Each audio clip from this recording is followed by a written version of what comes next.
Olá, boa tarde. A partir de hoje, o 10 na TV inicia a série de entrevistas com os candidatos ao governo do Amazonas. Toda segunda-feira teremos em nosso estúdio um dos 7 candidatos conforme sorteio. Hoje, 4 de agosto, segunda-feira, abriremos as entrevistas com o ex-deputado estadual Abel Alves, de 74 anos. Ele que é candidato do PSOL ao governo do Amazonas. Esta é a primeira vez que ele disputa o cargo. Em 2006, foi candidato a deputado estadual do Amazonas pelo PT. Boa tarde. Lembrando ao candidato que nossa entrevista é de 15 minutos, portanto pedimos que seja objetivo nas suas respostas para não lhe prejudicar durante a entrevista. E para começarmos, a primeira pergunta é: qual o modelo de transporte que o senhor, como governador, defenderia para Manaus? O monotrilho, o metrô, ônibus ou outro tipo de transporte? Boa tarde, Lousane. Boa tarde, telespectadores do programa 10 na TV. Boa tarde também aos trabalhadores aqui do canal. Eu não sou prefeito de Manaus. Eu sou candidato a governador do estado do Amazonas. Eu acho que nós não podemos confundir as coisas. Mas, de qualquer forma, Manaus se ressente de um transporte coletivo, né? Um transporte de massa, um transporte que venha a desafogar não só o centro, mas toda a Manaus como uma cidade metropolitana. Isso é uma metrópole, Manaus é uma metrópole. Eu acho que isso cabe ao prefeito de Manaus, junto com o governador, quando nós assumirmos, fazer a parceria e darmos uma solução para isso. Eu não posso vir aqui enganar as pessoas dizendo que o melhor transporte é esse, porque a minha candidatura é uma candidatura macro, é uma candidatura que visa interior e capital. E, para ser bem verdadeiro, a minha candidatura vem do interior que está abandonado, do interior que, ao longo desses anos, tem sido maltratado por todas essas administrações. Agora, quando se fala em interior, o transporte, aí nós temos o transporte fluvial, né? Nós temos que investir no transporte fluvial, porque como é que se vai industrializar alguns polos do interior, algumas cidades, se nós não temos energia, não temos água, não temos transporte e não temos tecnologia. Então, são coisas que a gente precisa resolver, que não resolveram. Há 32 anos não resolveram essa situação. Então, o que eu quero dizer é o seguinte: em Manaus haverá de ter a sua solução com o prefeito, em parceria com o governador. Agora, o interior, na verdade, nós vamos investir no transporte fluvial, que é o que rege. A Amazônia ela é comandada pelas águas. Algum ou outro município aqui da área metropolitana, temos que investir nas estradas, né? Aqui, Itacoatiara, Manacapuru, Iranduba, né? Lá no Voairão, evidentemente que terão que contar com apoio, porque são estradas estaduais. Quanto às outras, temos que buscar recurso federal, por exemplo, para a BR-309, que vai para a Venezuela e assim sucessivamente. Já que o senhor tocou na questão do interior, a próxima pergunta é justamente isso. Nos últimos 10 anos, o interior do Amazonas gerou poucos empregos com carteira de trabalho assinada. A maioria dos empregos ainda está nas prefeituras que não têm recursos para contratar mais empregados. Na sua opinião, qual a saída para aumentar o emprego no interior do estado? Bom, eu fui delegado regional do trabalho por 2 vezes no nosso estado, né? Do ano de 2001 a 2002. Eu sei mais ou menos, eu conheço mais ou menos a situação do interior, né? Na verdade, ali, para resgatar essa situação do empregado formal que não existia, nós inauguramos várias agências do Ministério do Trabalho. Eu tirei, por exemplo, a cidade de Tefé, tirei de uma agência e botei uma delegacia. Fizemos delegacia onde? Em Humaitá, fizemos uma agência onde? Em Irunepé. Tudo isso em quê? Para fazer com que o trabalhador também interiorano tivesse os seus direitos garantidos com a sua carteira assinada. Infelizmente, o comércio do interior, nós não podemos falar em industrialização, porque não existe. Como eu disse, não tem aquelas 4 qualidades, condições básicas para isso. Que hoje, a quarta é a tecnologia. Nós não temos nada. Mas haveremos de investir nos interiores, em cidades polo, para que esse pessoal não venha aqui para Manaus. Nós vamos priorizar, por exemplo, para levar trabalho, renda no município, as culturas locais. As festas estão aí, mas não é só festa. Existe a festa do cupuaçu, mas é festa. E por que não se agrega alguma coisa mais ao cupuaçu? Tem a festa da castanha.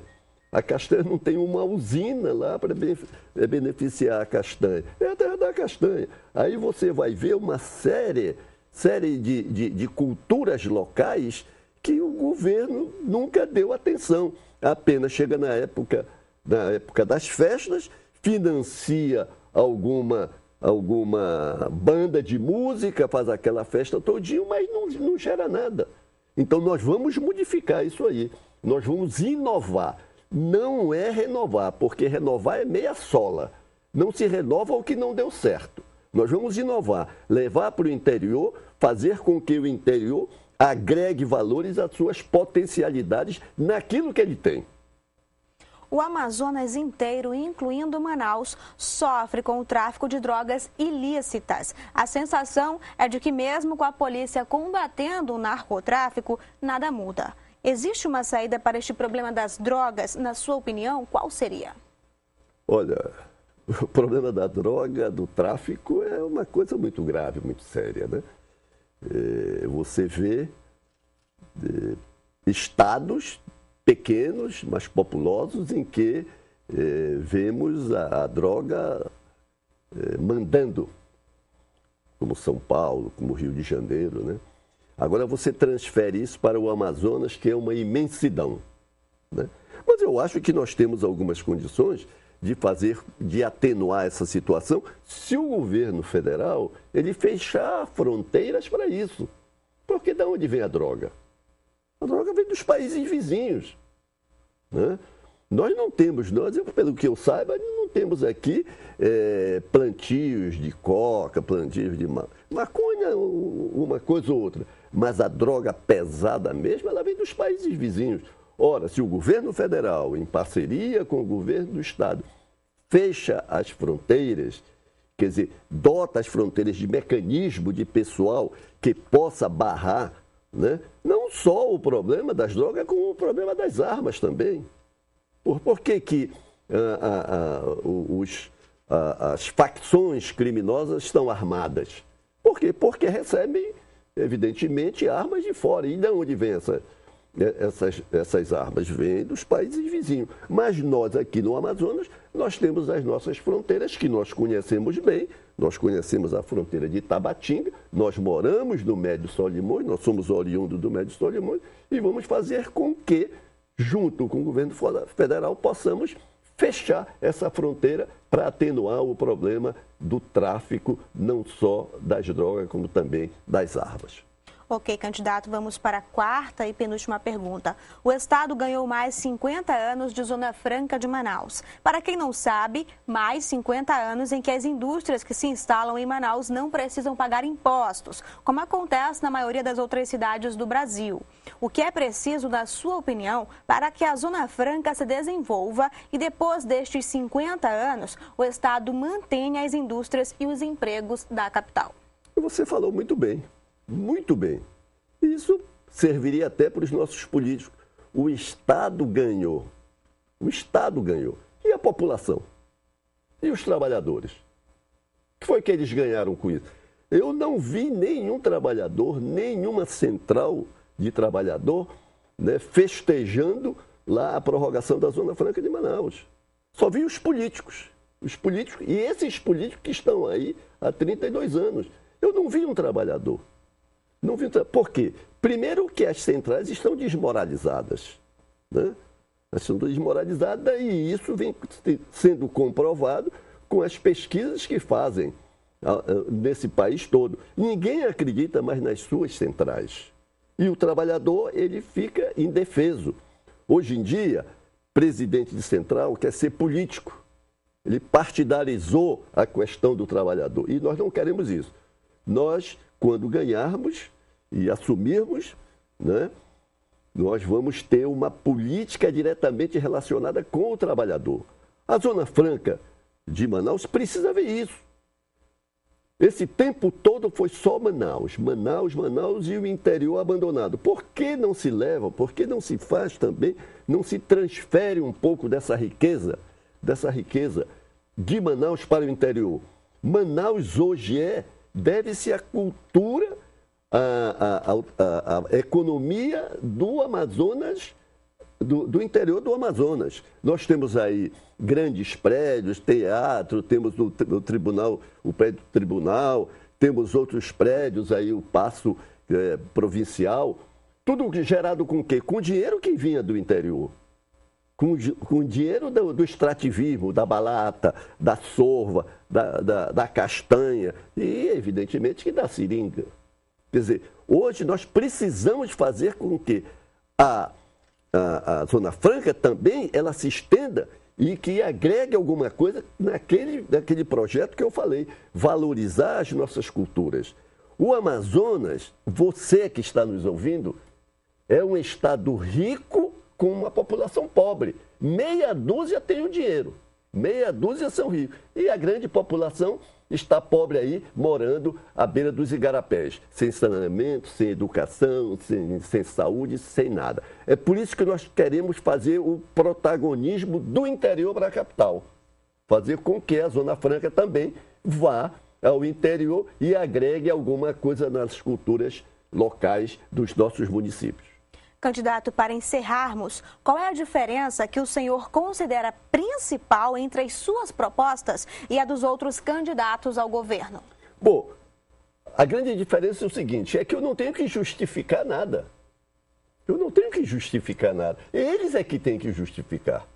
Né? Porque não fizeram isso, ou porque fizeram errado, porque se apropriaram. Eles é que têm que justificar. Nós temos propostas reais. Nós não temos propostas mirabolantes. Eu não venho aqui dizer que nós vamos salvar o Amazonas da situação em que se encontra. Não. Nós vamos fazer gestões sérias. Vamos respeitar o dinheiro do povo. Nós não vamos ter que justificar coisa nenhuma. O povo precisa entender que precisa escolher um candidato que nunca foi governador do estado, que não está aí para o continuismo. Nós estamos aí, eu estou aí, para fazer uma inovação na gestão. Você vê, mudam os secretários de determinadas secretarias ou de toda a secretaria, mas o pessoal continua o mesmo. Compreendeu? Ficam as mesmas pessoas, então não muda nada. Quer dizer, isso vem desde o começo já com as eleições diretas do regime democrático, né? Então, o que nós queremos é fazer com que nós avancemos democraticamente, vamos governar o Estado com o funcionalismo que tem, com aquilo que nós temos, vamos dar uma parada nessas obras mirabolantes, nessas coisas que não vê a situação do povo, porque o povo continua na miséria, na beira dos igarapés, continua sem saúde, sem educação, sem nada. No entanto, se faz obras mirabolantes, se gasta o dinheiro do Estado, né, em obras que não se justificam, mas como estão aí, vamos ver como é que se pode implementá-las, como é que elas podem gerar riqueza para o nosso povo. E as obras, todo mundo sabe aí quais são as obras que eu me refiro. Estão aí, mas como é que nós vamos fazer com que elas funcionem? Aí é outra coisa. Então, nós queremos dizer ao povo do Amazonas o seguinte: acredite na inovação, não acredite na renovação porque a renovação é meia sola. Não se renova o que não deu certo. Nós vamos inovar na gestão, nós vamos inovar no pessoal, do pessoal que está aí, pessoal de funcional que está aí, que quer servir o Amazonas. Vamos lhe dar dignidade e respeito. Obrigada, candidato, pela sua participação aqui conosco.